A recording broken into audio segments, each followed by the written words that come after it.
Hello, Slicey Dicers. This is Brian with another knife review for you with a little bit of a twist. Today we have the Knifeart exclusive Chris Reeve small Inkosi with the Insingo blade. We're going to review the Knifeart version, which is an exclusive with the carbon fiber. It's the only place you can get the carbon fiber scale versus the regular one.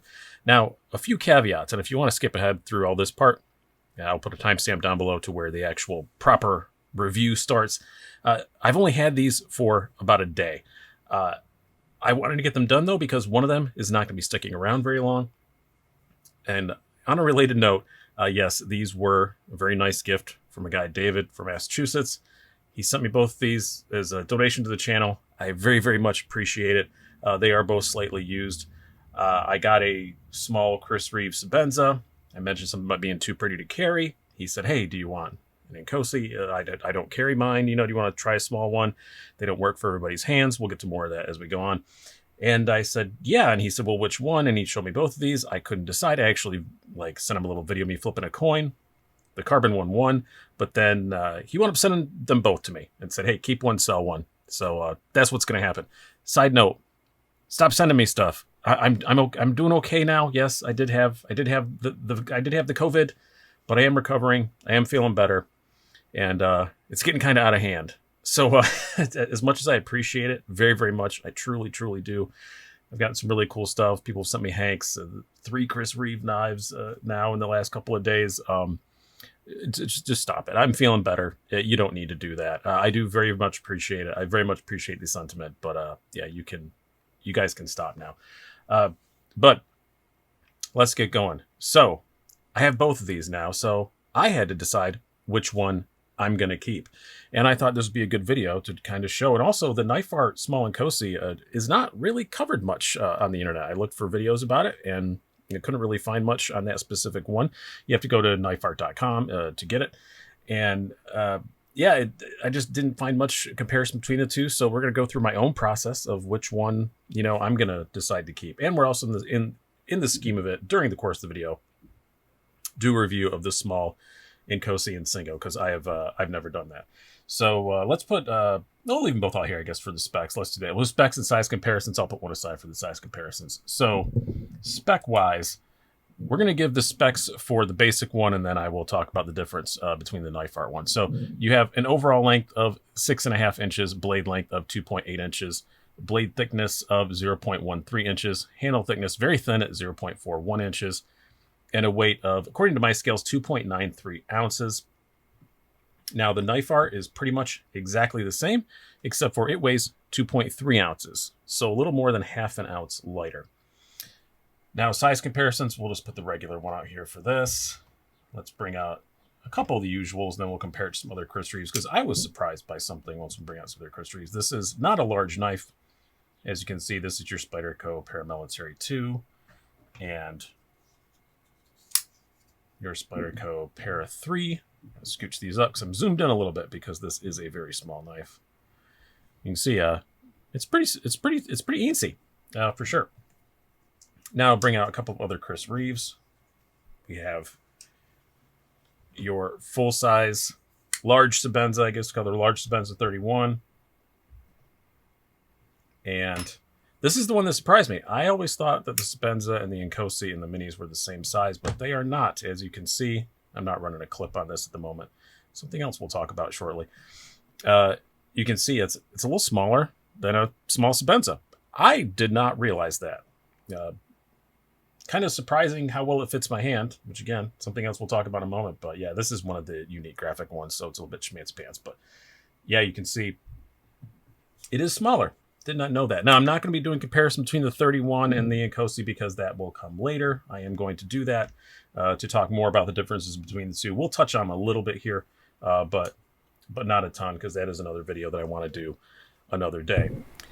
So now we'll just go down to the Knifeart for the actual, review portion of this, and then we'll talk more about the other one as it goes on, because the Knifeart, like I said, it doesn't have that many videos of it out. So what you're getting the Knifeart is the carbon fiber scale. This is not like an aftermarket thing that Knifeart makes. It is from Chris Reeve. Still has their logo on it and everything, but this is the only place you can get the full, the full carbon scale. It's actually full structural and all that. It's the same as, there's no liner or anything.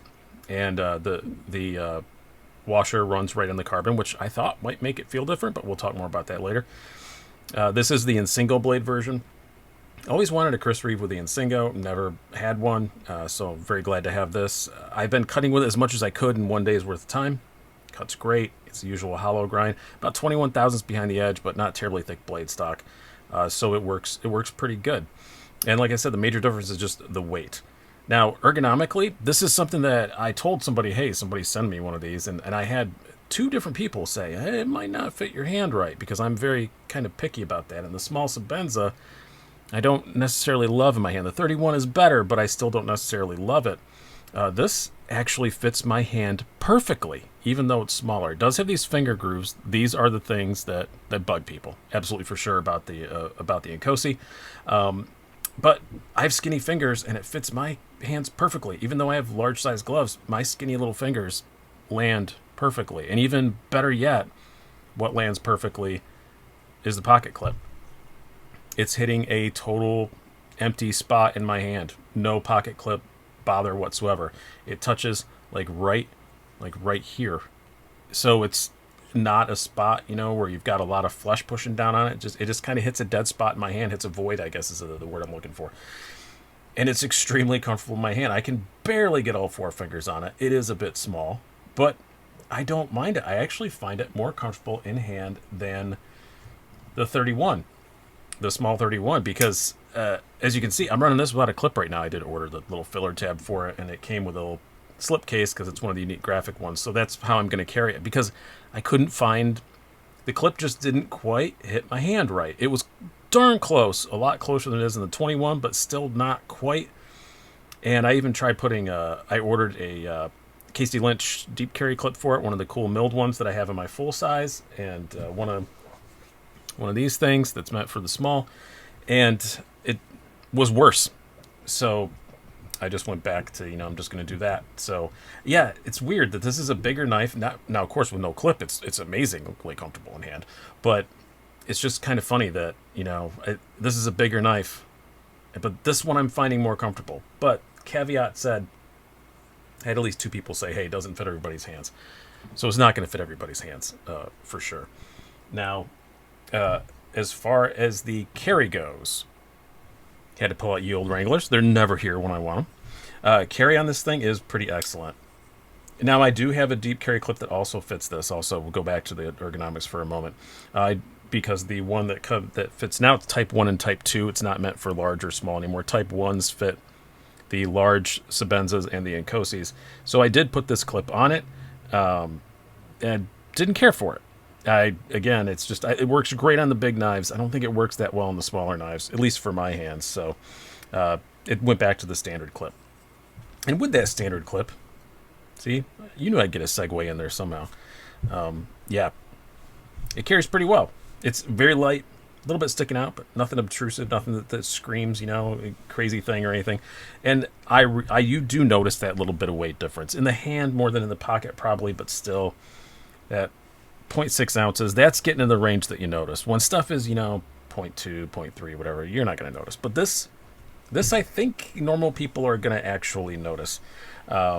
And it's just, hand slides right by, it completely disappears in the pocket. The tension on the pocket clip is awesome, as they always are in Chris Reeve knives. Really good pocket clip always on them. And it just works extremely well. An absolute joy to carry. Now, as far as the deployment goes, it's pretty good. I mean, it's a Chris Reeve. They're not drop shutty, like some of the run-on bearings or anything like that. They call it Sebenza smooth. It doesn't mean Sebenza fast. It just means smooth. Now, this does have dual thumb studs, which is nice. The Sebenzas only come with 1 unless you ask for 2. It does have the angle pocket clip, like the 31. Basically, a Sebenza 31 is kind of an Inkosi shaped like a Sebenza.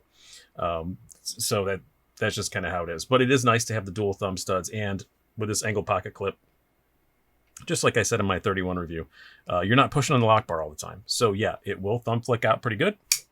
No problem at all. And I'm going to have to slide slightly off camera because I do have a tripod right in my way. But I can front flip this one pretty good. Come on. Do it, Brian.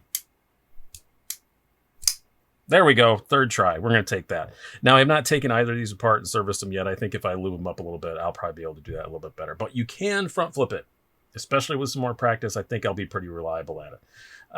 It's not the way that I will probably almost ever open it, but it's nice to know it's there. Like my Spartan Harseys, same way. I can front flip it, but I never do.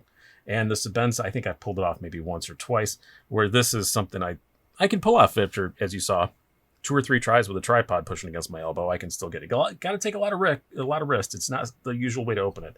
I'm mostly going to open this as Chris Reeve intended. It's just kind of a slow roller. That's kind of what it's meant to be. Or, just simple thumb flicking it.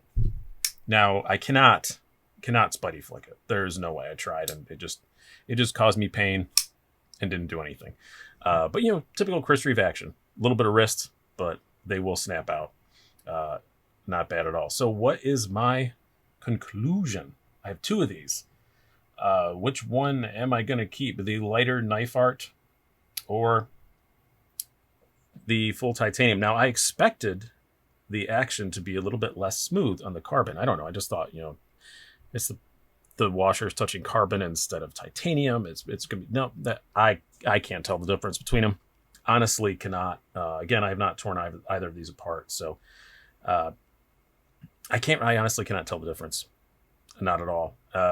And with that said, this is lighter. So yeah, I'm going to get that. Now, price difference, $375 versus $450. So I didn't make sure I got that price right. So yes, it's a lot more for the carbon for sure. Do I think it's worth it? I don't know, but if you have the means, I'd get the carbon one. Also, tiny little thing about it is this is already pretty snail trailed up. Not horribly, but a little bit. You can see them there. The carbon, it's one less side to get snail trailed. If that's something you're worried about, Chris Reeves always gets snail trailed up. I think it gives him some character. It doesn't bother me a bit, but yeah, you're still going to get it on the other side for sure, but you're not going to get it on at least one side of the knife, which is a nice thing. So there's that and the weight. $75. It's not an insignificant amount of money, but once you're spending this much money, on a pocket knife, yeah, what's another $75? So thank you again very much to David from Massachusetts for sending these on. I now promise to stop using the word masshole. I will not say that anymore. I'm still going to hate the Red Sox and the Patsies, but I'll stop saying masshole. That's the biggest thanks I think I can give you for that. And which one am I going to keep? Yeah, I'm keeping the carbon. Actually, this is going to be up for sale very shortly after this video goes up for sale. So on Patreon. So if you're not a Patreon supporter and you're watching this video, hopefully it's going to be up about 6 or 6:30 p.m. Eastern time. You might want to join right now because about 8 p.m. Eastern time, this is going to go for sale on Patreon, and it is going to turn into a large Inkosi, which I already told the guy who gave them to me that's what I was going to do. He thought that was an excellent idea because I don't have a large Inkosi. I'm going to get a large Inkosi Tanto after I sell this one, which I imagine will take minutes. So go check out the Patreon. Links down below. There's a bunch of other cool stuff coming for sale tonight too. So I hope you guys have enjoyed this. Learned a little bit about the Inkosi. I learned a little bit as well. I didn't know a lot about it until somebody sent me 2 of them. So hope you guys have enjoyed this. I've been Brian. Have a good one.